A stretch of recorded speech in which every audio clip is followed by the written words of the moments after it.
We're not ready? If everybody gets in. Okay. Mr. President, 575 days. It's been 575 days since Putin launched his brutal war of conquest against Ukraine. Putin thought he would break Ukraine. He thought he could break you. He had underestimated the consequence of taking on Ukrainian people, from your children to your grandparents. I've never seen so much courage exhibited by civilians. It really is amazing. It's amazing. And he also thought he could break the Western Alliance and NATO and the support of you. And he also thought that break the will of nations around the world. Many more have stood with Ukraine, who still stand with Ukraine. Well, he was wrong. He continues to be wrong. Ukraine is unbroken, unbowed, and unconquered, proving that nothing can dim the flame of liberty that burns in the heart of free people. And Mr. President, the American people, Democrats, Republicans alike, families all across our nation, understand what Ukraine is fighting to defend, what generations of Americans have also stepped up to protect and preserve. It's pretty basic: freedom, liberty, and sovereignty. And as I made clear at the UN this week, and you were there, the entire world has a stake in making sure that no nation, no aggressor is allowed to take a neighbor's territory by force. The American people will never waver in our commitment to those values. That's why, together with our allies and partners, we will continue to provide security assistance to support Ukraine's progress in reclaiming its territory. And we'll continue to provide humanitarian aid to help millions of innocents suffering from Russia's aggression. And what they've done to your children is criminal. And we're going to continue to support Ukraine's diplomatic effort to deliver a just and lasting peace, a peace that protects Ukraine's sovereignty and territorial integrity. Russia alone stands in the way of peace. It could end this today.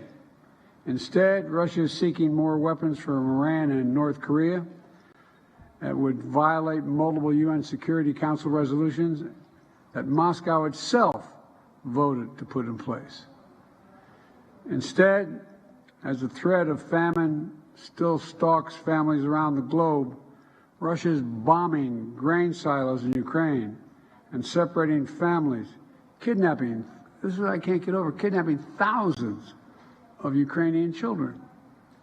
Instead, with the days beginning to turn colder, Russia hopes once more to use winter as a weapon against the people of Ukraine.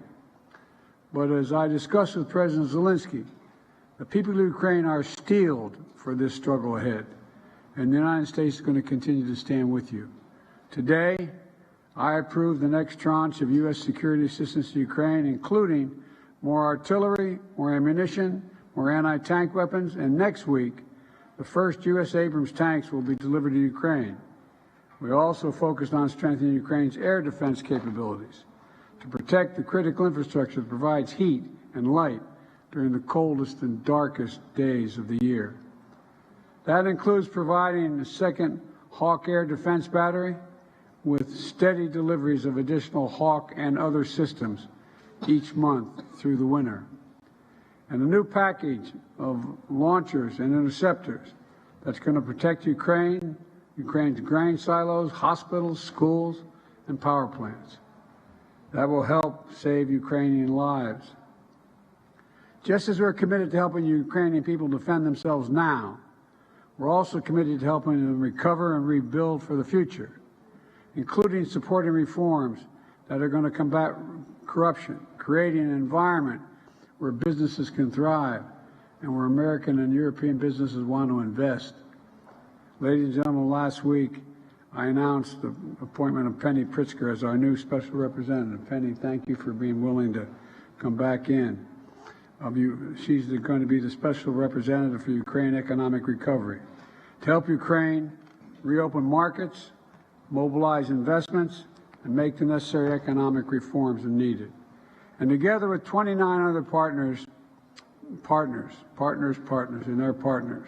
we're committed to help Ukraine build a force capable of ensuring Ukraine's long-term security, capable of deterring future threats against sovereignty, territorial integrity, and freedom, which are underway now. Because that's what this is all about, the future of freedom. America can never, will never walk away from that. That's why 575 days later, we stand with Ukraine and will continue to stand with you, Mr. President. And that's why we're so proud of being able to be with you. Mr. President, we're with you, and we're staying with you. Thank you so much, Mr. President. Thank you for all these 575 days. Yes, and thanks to American people. All these days, they are together with us, with Ukrainians, with ordinary people, all of us. Thank you so much. Thanks you, your team, Congress, and thanks journalists for all your messages to your society and to the world, that you share the truth about this tragedy, aggression from Russia. So thank you very much, dear Mr. President Biden. Thank you for a warm meeting and very productive, strong negotiations. And today we have some important results. First, we agreed to work on the future force of Ukraine. It's very important, and it's a strategic decision that will allow us to prevent any new aggression against us, against Ukraine, our people. And this will be one of the outcomes of Vilnius G7 declaration and our bilateral security arrangements. Second, we reached new agreements that will strengthen Ukraine's defense capabilities. Thank you so much. More details will be announced shortly. And thirdly, I thank the United States of America and Mr. President for the new defense package for Ukraine, a very powerful package. Thank you so much. And it has exactly what our soldiers need now. Fourthly, the United States will be helping Ukraine with strengthening our air defense during this winter season. Fifth, we agreed on specific steps to expand the export of grain from Ukraine, and